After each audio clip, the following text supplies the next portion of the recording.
en verdad, es situación está de preocupación.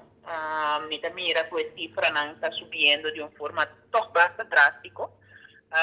Y me senti falta de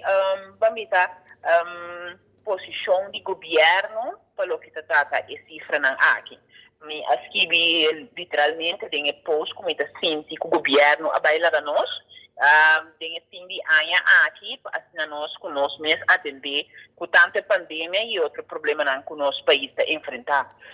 Nós tursaco, por exemplo, luna de dezembro, então luna que está sumamente emocional, caminha com o problema de depressão, tá lá na cabeça, problema não leve, mas também problema não agudo de depressão.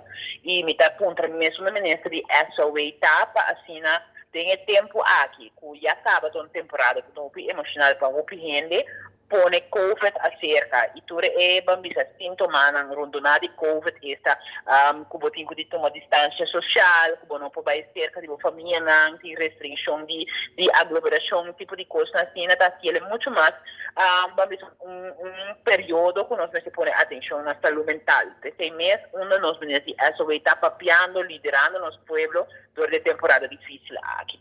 Outro ponto de preocupação que me tem para a finança do país dia 31 de dezembro está chegando e segundo nossa lei de contabilidade, nosso pressuposto está claro, aprovado do parlamento, também do ministro firmado do governador e publicar para assinar e por 30 vigor o seguinte ano. Teco abre para 29 de dezembro, ainda é pressuposto aqui não queda pública, e me tem medo que o 31 também chega e nós não temos presupuesto de um país corsal. Isso também como consequência, que o governo não tem fundo que ela prescrevi para janeiro na sua disposição. Ele tem que fazer uso de fundo na maneira de escrever em pressuposto anterior. Então, o governo aqui está abrindo 2022 sem plano de governação e sem pressuposto, algo que nunca nós não mira em gestão ainda do país corsal aqui, e tudo é situação aqui apresentar e o governo mesmo quieto.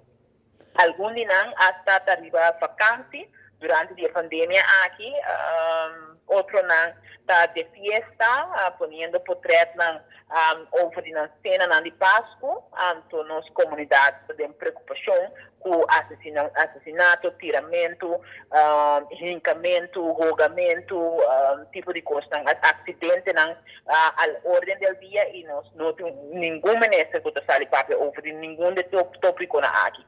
É lamentável e de preocupação.